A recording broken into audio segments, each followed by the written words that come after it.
Olá, sou Gustavo, professor do IFNMG, e hoje nós vamos estudar corpo ordenado completo. O objetivo da aula é definir supremo e ínfimo de um conjunto e exemplificar essas definições, definir corpo arquimediano, definir corpo ordenado completo e, consequentemente, o conjunto R dos números reais e discutir as principais propriedades de R. Definição: seja K um corpo ordenado e X um subconjunto de K.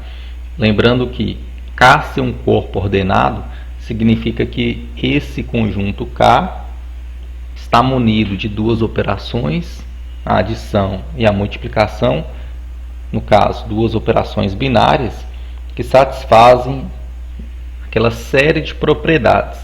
E além disso, como o corpo é ordenado, existe um subconjunto P de K formado pelos números positivos que satisfaz duas condições, ou seja, dados quaisquer dois elementos em P, a soma e o produto também pertencem a P, e além disso, dado qualquer elemento em K, ou esse elemento pertence a P, ou o oposto desse elemento pertence a P, ou esse elemento é o zero.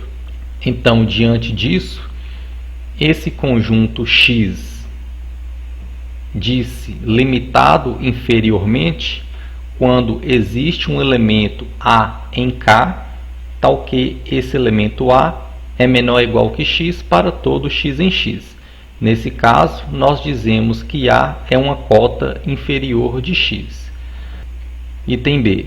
Esse conjunto X diz-se limitado superiormente quando existe um elemento B em K, tal que esse elemento B é maior ou igual que X para todo X em X. Nesse caso, nós dizemos que B é uma cota superior de X. Item C. Se X é limitado inferiormente e superiormente, ao mesmo tempo, dizemos que esse conjunto X é limitado. Por exemplo, esse conjunto X aqui, vocês estão vendo que ele é um subconjunto de Q, onde Q é um corpo ordenado. O conjunto X ele é limitado, pois ele é limitado inferiormente pelo menos 1, menos 2, menos 3 e assim em diante, e ele é limitado superiormente pelo 7, pelo 8, pelo 8,5, pelo 10 e assim em diante. Observação: se X é um conjunto limitado, então X está contido em um intervalo fechado, ou seja, todo conjunto limitado está contido em um intervalo fechado, ou de forma equivalente, existe uma constante K positiva, tal que o módulo de X é sempre menor ou igual a K para todo X em X. Em relação a esse exemplo aqui, vocês estão vendo que esse conjunto X está contido no intervalo fechado de menos 1 até 7. E além disso, se X está contido no intervalo menos 1 e 7, o conjunto X também está contido no intervalo menos 7 e 7, ou seja, o módulo de todos os elementos de X são menores ou iguais a 7, ou também nós podemos interpretar essa expressão aqui do seguinte modo: esse módulo de X pode ser escrito como módulo de X menos 0, ou seja, módulo de X menos 0 é menor ou igual que 7, ou seja, X pertence ao intervalo de centro 0 e raio 7. Exemplo: o conjunto X, que é igual aos elementos menos 3n, onde n é um número natural, é um subconjunto de Q. Esse conjunto X ele é limitado superiormente, mas não é limitado inferiormente. Ele é limitado superiormente, por exemplo, pelo menos 3. E não é limitado inferiormente, pois, dado qualquer número racional, sempre existe um elemento dessa forma, 3 vezes o número natural, que vai ser menor do que esse número racional. No corpo ordenado Q, o conjunto N dos números naturais, ele é limitado inferiormente pelo zero, mas não é limitado superiormente. Como que a gente prova que o conjunto dos naturais em Q não é limitado superiormente? Nós devemos mostrar que, dado qualquer elemento em Q, sempre existe um número natural maior do que esse elemento considerado. Então, vamos considerar um elemento genérico aqui em Q. E esse número natural nada mais é do que um módulo desse número P mais 1. É claro que o módulo de P mais 1 é sempre maior que a fração P sobre Q. E além disso, esse número aqui é um número natural.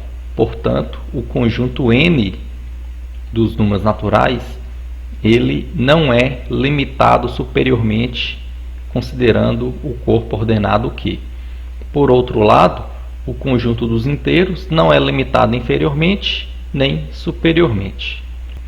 Entretanto, existem corpos ordenados em que o conjunto dos números naturais ele é limitado superiormente, e um deles é o corpo QT. Lembrando que esse corpo QT aqui, ele é um corpo ordenado e ele é composto pelas razões entre dois polinômios com coeficientes racionais. Então, nós temos que provar que existe um elemento nesse conjunto que é maior ou igual a todo número natural. De fato, então, vamos considerar n um número natural qualquer e considere esse polinômio Rt igual T menos n.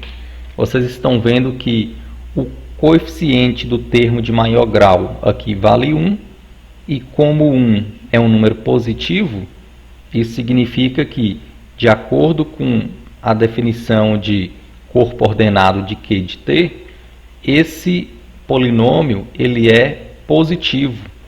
Isso significa que ele é maior do que zero. Então, passando o n para o outro lado, isso significa que t é maior do que n.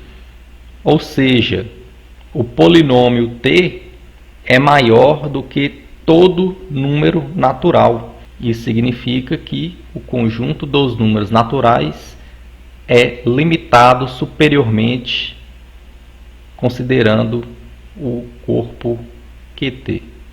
Teorema 1. Num corpo ordenado K, as afirmações são equivalentes. O conjunto N dos números naturais não é limitado superiormente. Dados A, B em K com A maior do que zero, existe um número natural N tal que N vezes A é maior do que B. E dado qualquer A maior do que zero em K, sempre existe um número natural N tal que zero é menor que 1 sobre N, que é menor do que A. Então, se nós temos que provar que essas afirmações são equivalentes, nós temos que provar que A implica B, B implica C e C implica A. Então, para provar que A implica B, nós temos isso aqui como hipótese e nós temos que provar esse item B. Por hipótese, o conjunto dos números naturais não é limitado superiormente em K. Isso significa que, dado qualquer elemento em K, sempre existe um número natural que é maior do que ele. Então, nós vamos considerar esse elemento aqui no corpo ordenado K, que é do tipo B sobre A, onde o A é maior do que zero e B é um elemento em K.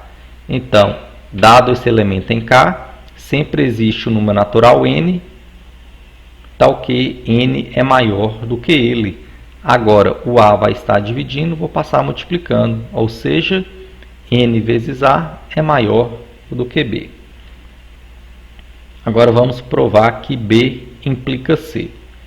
Vocês estão vendo que, por hipótese, então aqui, pelo item B, dados A, B em K, com A maior do que zero, sempre existe um número natural N, tal que n vezes A é maior do que B. Como 1 pertence a K, no lugar do B aqui, eu vou substituir por 1. Ou seja, dado um A maior do que 0, em K, sempre existe um número natural N, tal que N vezes A é maior do que 1. O N está multiplicando, posso passar dividindo porque N é um número natural. Isso significa que o A é maior que 1 sobre N e 1 sobre N é maior do que 0. Com isso a gente prova que B implica C. Agora C implica A. Agora vamos provar que C implica A. Por hipótese, dado qualquer B maior do que 0, sempre existe um número natural N, tal que 1 sobre N é menor que 1 sobre B. Vocês estão vendo que eu estou aplicando o item C para o número 1 sobre B. Então, 1 sobre B é um número maior do que 0 em K, então existe um número natural N, tal que 1 sobre N é menor que 1 sobre B, que é o que eu estou escrevendo aqui. Se 1 sobre N é menor que 1 sobre B, isso significa que B é menor do que N. Isso significa que nenhum elemento em K pode ser cota superior de N, ou seja, o conjunto dos números naturais não é limitado superiormente. Observação: se um corpo ordenado K satisfaz algum dos 3 itens anteriores, esse corpo K é chamado de corpo arquimediano. Por exemplo, o corpo Q é um corpo arquimediano, pois o conjunto dos números naturais não é limitado superiormente. Entretanto, o corpo QT não é arquimediano, pois o conjunto dos naturais é limitado superiormente em Q de T, como nós vimos em exemplos anteriores. Definição: seja K um corpo ordenado, X um subconjunto de K não vazio limitado superiormente. Um número B em K chama-se supremo de X. Escrevemos B igual sup X quando esse elemento B é a menor cota superior de X. Ou seja, primeiramente, para ser a menor das cotas superiores, primeiramente tem que ser uma cota superior, ou seja, para todo x em x, tem esse x menor ou igual a b. E além disso, tem que ser a menor das cotas superiores, ou seja, se C é um elemento em K, é tal que C é maior ou igual que x para todo x em x, então, obrigatoriamente, esse número B tem que ser menor ou igual a C. Isso significa que B, que é o supremo de x, é a menor das cotas superiores de x. Observação: caso o suprema exista, ele é único e, além disso, esse segundo item pode ser reformulado do seguinte modo: se C é um número menor do que B, então existe um x em x, tal que C é menor do que x, ou seja, nenhum elemento menor do que B pode ser cota superior de x, sendo B aqui o supremo do conjunto x. Então vocês estão vendo que o supremo não necessariamente tem que ser um elemento de x. A princípio, ele é um elemento no corpo ordenado considerado. E, além disso, para poder falar de supremo do conjunto x, o conjunto x tem que ser não vazio e limitado superiormente. Isso significa que, se o conjunto não é limitado superiormente, ele não possui supremo. Definição: seja K um corpo ordenado, X um subconjunto de K, não vazio, mas agora limitado inferiormente. Um número A em K chama-se ínfimo de X. Escrevemos A igual inf x quando A é a maior cota inferior de x, ou seja, A é uma cota inferior Isso significa que para todo x em x, A é menor ou igual que x. E além disso, se C é um número em K, tal que C é menor ou igual que x, para todo x em x, então C tem que ser menor ou igual a A. Isto significa que o ínfimo é a maior das cotas inferiores de x. Observação: caso o ínfimo exista, ele é único e, além disso, esse segundo item pode ser reescrito por: se A é menor do que C, então existe um x em x, tal que x é menor do que C, ou seja, nenhum elemento maior do que A, no caso aqui o C, pode ser cota inferior de x.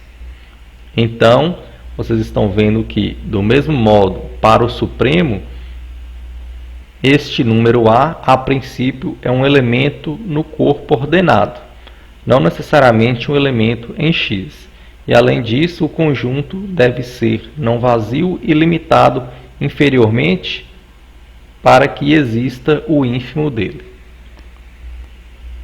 Exemplo: se x é um subconjunto de K que possui um elemento máximo, ou seja, existe um elemento em x que é maior ou igual a todos os elementos de x, esse elemento máximo será o supremo de x. E se x possui um elemento mínimo, ele será o seu ínfimo. Por exemplo, esse conjunto x aqui, vocês estão vendo que 2 é o elemento mínimo, então o ínfimo de x vale 2. E 9 é o elemento máximo, então 9 é o supremo de x. Por este fato, podemos concluir que todo conjunto finito possui supremo e possui ínfimo, pois todo conjunto finito possui elemento mínimo e elemento máximo. Exemplo: considere K um corpo ordenado, A e B elementos em K com A menor do que B. Se x é um intervalo aberto AB, então o supremo de x vale B e o ínfimo de x vale A.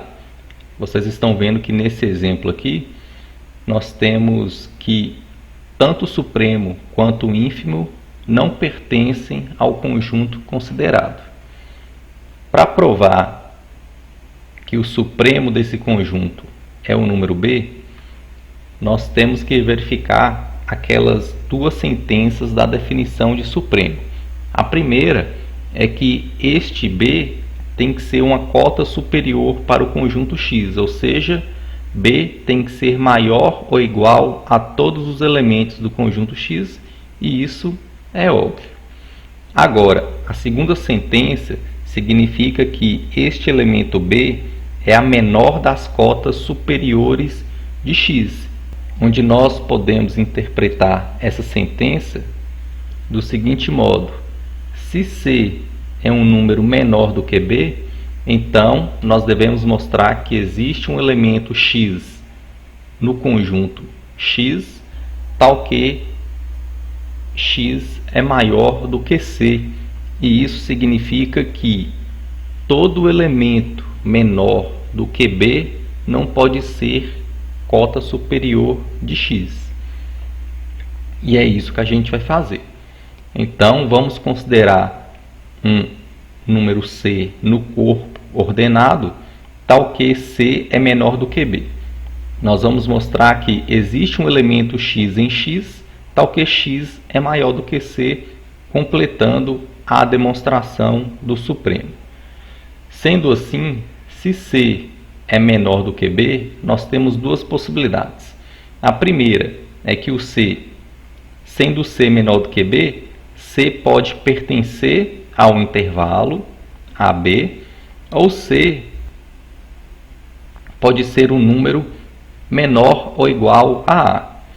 No primeiro caso, se C pertencer ao intervalo AB, significa que C é um número entre A e B. Neste caso, se eu calcular a média aqui do número C com o número B, eu encontro o número entre C e B, diferente de C e diferente de B. Ou seja, esse número como ele está entre A e B, ele pertence ao conjunto X e ele é maior do que C. Logo, a gente prova nesse primeiro caso que esse número C não pode ser uma cota superior de X. Já no segundo caso, se o número C é menor ou igual a A, então agora eu vou calcular a média entre o elemento A e o elemento B, de forma que esse elemento pertence ao conjunto X e ele é maior que o elemento C. Portanto, sempre existe um elemento X em X, tal que X é maior do que C. Com isso, a gente finaliza a prova do supremo. Agora, em relação ao ínfimo, a ideia é semelhante. Para provar que A é o ínfimo do conjunto X, nós temos que provar dois fatos. O primeiro é que A é uma cota inferior de X, ou seja, A é menor ou igual a X para todo X em X, e isso é óbvio. E além disso, nós temos que provar que o número A é a maior das cotas inferiores, mas nesse caso nós também vamos utilizar aquela equivalência na definição, que significa que qualquer número maior do que A não pode ser uma cota inferior para X. Para isso, nós vamos considerar um elemento C no corpo ordenado, onde o C é maior do que A. Então, nós temos duas possibilidades. Ou esse número C pertence ao intervalo AB, aberto, ou esse elemento C é maior ou igual a B. Em relação a esse primeiro caso aqui, se C é um elemento maior ou igual a B, nós vamos calcular a média do elemento A com o elemento B, obtendo assim um elemento que pertence ao conjunto X e que é menor do que C. Já no segundo caso, onde o C é menor do que B, nós sabemos que o C é maior do que A também. Então, calculando a média do C com A, nós obtemos um elemento que pertence ao conjunto X e, além disso, esse elemento é menor do que C. Ou seja, de qualquer forma, sempre existe um X em X, tal que X é menor do que C. E com isso a gente prova que, de fato, A é o ínfimo desse conjunto X. Outro exemplo, se X é o conjunto formado pelos elementos 2n, tais que n é um número natural, que é um subconjunto dos racionais, então o ínfimo desse conjunto X vale 2, porque 2 é o menor elemento de X, mas como X não é limitado superiormente, o conjunto X não possui supremo. Outro exemplo, se X é o conjunto formado pelos elementos da forma 1 sobre n, tais que n é um número natural, no caso X subconjunto de Q, então o supremo de X é 1 e o ínfimo é 0. É claro que o supremo do conjunto X vale 1, pois 1 é um elemento máximo de X. Agora o que a gente vai fazer é provar que o ínfimo realmente vale 0. Primeiro, 0 é um número menor ou igual a 1 sobre n para todo n, ou seja, 0 é uma cota inferior para X. Agora, nós vamos provar que nenhum número maior do que 0 pode ser cota inferior de X. Para isso, nós vamos considerar C um número maior do que 0. Como o corpo Q é arquimediano, nós vamos utilizar aquele item B do teorema que define o que é um corpo arquimediano. Então, vai existir um número natural n0, tal que 1 sobre n0 é maior do que 0 e é menor do que C. E esse elemento 1 sobre n0 pertence a X, pois ele é 1 dividido por um número natural. Isso significa que nós obtemos um elemento em X menor do que C, comprovando que nenhum elemento maior do que zero, no caso aqui o C, pode ser cota inferior de x. Nós encontramos um elemento que está em x que ainda é menor do que C. Portanto, de fato, o ínfimo de x vale zero. Exemplo: se K é um corpo não arquimediano, então o conjunto N dos números naturais é limitado superiormente, mas nesse caso não existe o supremo de N em K. De fato, se eu estou falando que K é um corpo não arquimediano, então aquelas três condições lá não acontecem. Pela primeira, o conjunto N dos números naturais ele é limitado superiormente. Se você tem um conjunto que ele é limitado superiormente, você pode verificar se existe ou não o supremo desse conjunto. E é isso que a gente vai fazer. Vamos considerar B um elemento em K que seja uma cota superior de N. Se B é uma cota superior de N, isso significa que B é maior ou igual a N para todo N em N. Mas eu posso considerar, em vez do N, o N mais 1, porque como B é maior ou igual a todo número natural, então B também vai ser maior ou igual a N mais 1 para todo N em N. Agora o 1 aqui está positivo, vou passar para o outro lado negativo. Isso significa que N é menor ou igual a B menos 1 para todo N em N. Ou seja, B menos 1 é uma cota superior para o conjunto dos números naturais. Ou seja, dada uma cota superior B, B menos 1 também seria uma cota superior. Portanto, o conjunto dos números naturais não possui supremo em um corpo não arquimediano. Exemplo: considere o conjunto X formado pelos números racionais x, onde x é maior do que 0 e x² é maior do que 2. Então, nós temos aqui um subconjunto de números racionais. Esse conjunto X, claramente, ele é limitado inferiormente por 0, mas ele não possui ínfimo em Q, fato que eu não vou provar aqui. Mas é possível provar que, se esse conjunto possui um ínfimo, então o ínfimo, no caso aqui eu estou chamando de A, então o ínfimo ao quadrado é igual a 2, ou seja, o ínfimo desse conjunto não pode ser um número racional. Isso mostra que existem lacunas no conjunto dos números racionais. Mas será se essas lacunas podem ser completadas? Nós vamos ver que a resposta é que sim. Na verdade, essa lacuna é completada com os números irracionais.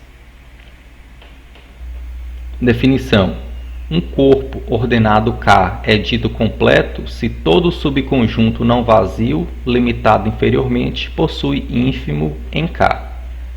Observação: resulta da definição anterior que, num corpo ordenado completo, todo conjunto não vazio e limitado superiormente possui supremo. Como é que a gente verifica isso? Porque a definição nos diz que um corpo ordenado K é dito completo se todo subconjunto não vazio, limitado inferiormente, possui ínfimo. Mas aqui, pela essa primeira observação, todo subconjunto não vazio limitado superiormente também possui supremo. De fato, seja X um conjunto não vazio e limitado superiormente. Suponha que esse conjunto é limitado superiormente pelo número B. O que nós vamos provar aqui é que esse conjunto X possui supremo. Para isso, nós vamos definir esse conjunto Y como conjunto menos x, ou seja, o conjunto formado pelos elementos menos x, onde x pertence a x. Vocês estão vendo que esse conjunto Y ele é não vazio, porque o x é não vazio, e ele é limitado inferiormente por menos b. Se o conjunto x é limitado superiormente por b, significa que x é menor ou igual a b para todo x em x. Multiplicando essa expressão por menos 1, menos b é maior ou igual a menos x, para todo x em x, ou seja, menos b limita inferiormente esse conjunto y.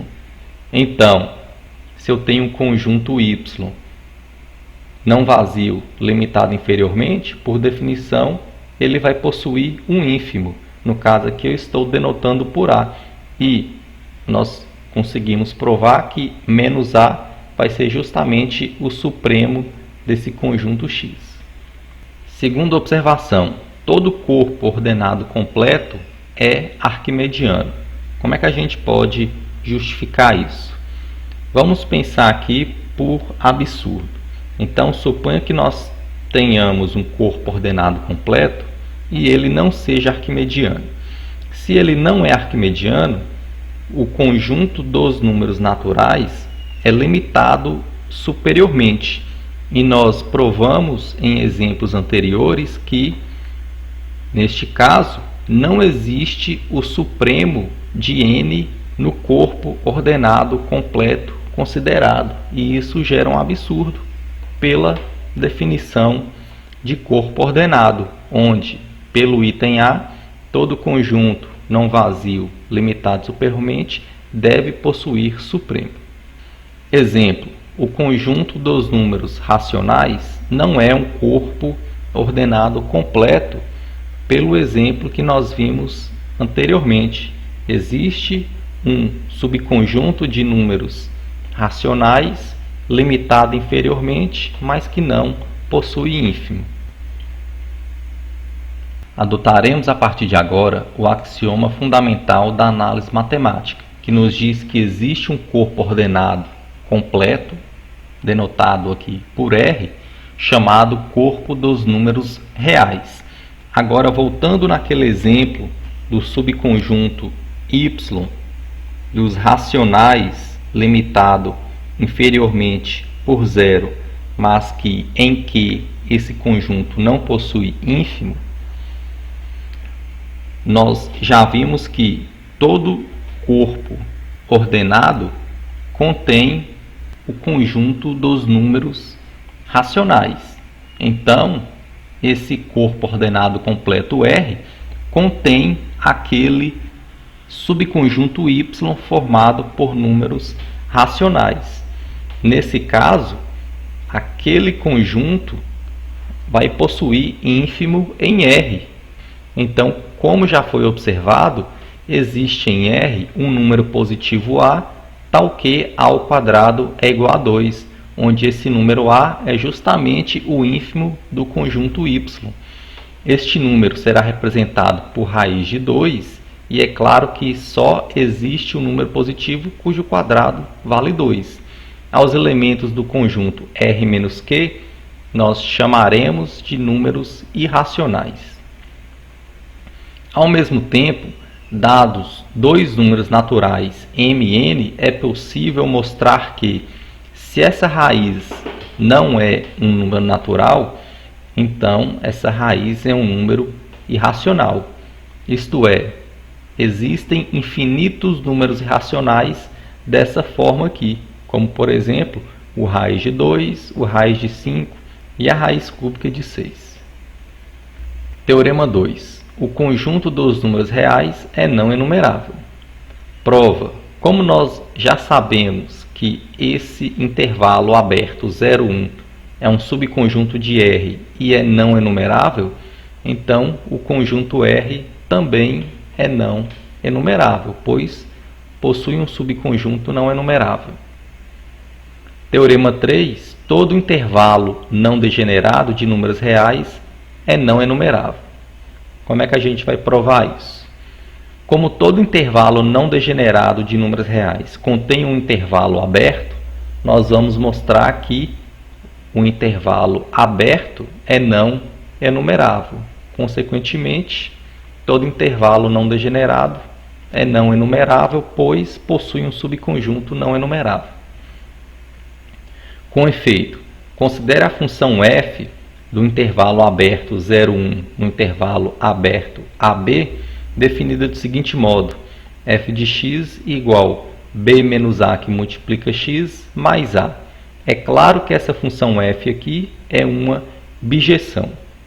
Agora, se o intervalo aberto AB fosse enumerável, existiria uma objeção G de n no intervalo aberto. Logo, fazendo essa composição aqui, que vai de n no intervalo AB.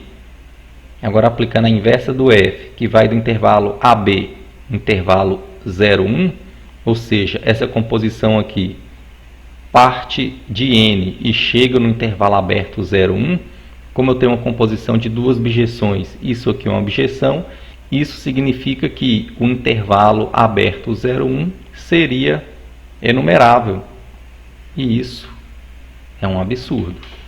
Portanto, o que gerou um absurdo foi justamente supor que o intervalo aberto AB fosse enumerável. Ou seja, o intervalo aberto AB não pode ser enumerável. Corolário: o conjunto dos números irracionais é não enumerável. Nós sabemos que o conjunto dos números reais é a união dos números racionais com os números irracionais, e se esse conjunto fosse enumerável, no caso, se o conjunto dos irracionais fosse enumerável, o conjunto dos números reais também seria, pois teríamos uma união de dois conjuntos enumeráveis, e isso é um absurdo, pois nós vimos no Teorema 2 que o conjunto dos números reais é não enumerável. Teorema 4. Todo intervalo não degenerado I contido em R contém números irracionais e racionais. Para provar que esse intervalo contém números irracionais é fácil, pois suponha que esse intervalo não tenha números irracionais. Isso significa que esse intervalo estaria inteiramente contido no conjunto dos números racionais.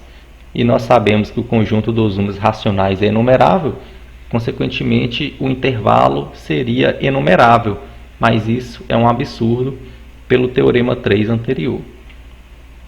Agora vamos mostrar que esse intervalo I contém também números racionais. Tome o intervalo fechado AB contido em I com A menor do que B, onde A e B são números irracionais, pois caso A ou B fosse racional, não teríamos o que provar. O que nós vamos provar agora é que existe um número racional nesse intervalo fechado AB.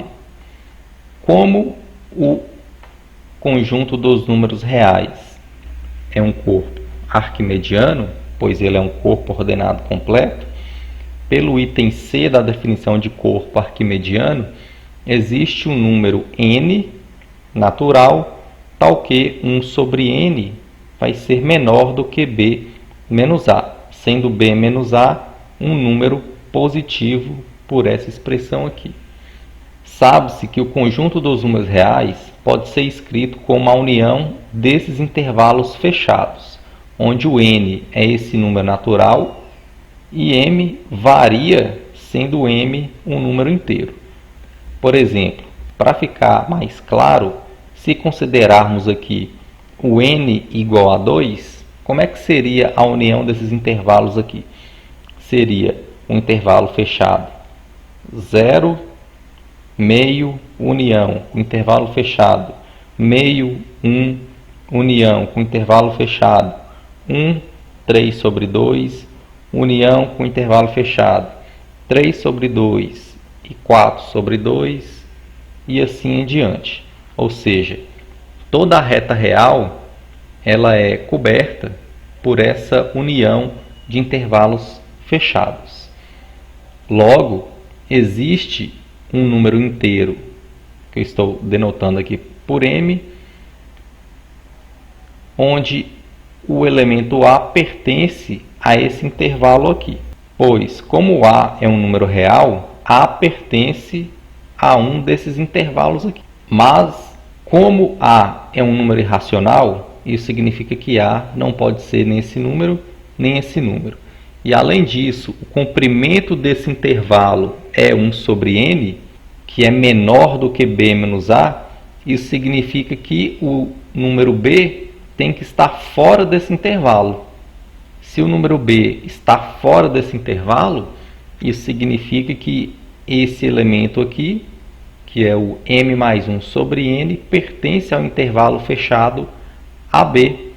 Portanto, o que a gente acabou de provar aqui é que esse elemento, que é um número racional, pertence ao intervalo fechado AB, na qual é um subconjunto de I, ou seja, exibimos um número racional que pertence a um intervalo não degenerado. Com isso, nós provamos o Teorema 4 e finalizamos a aula sobre corpo ordenado completo.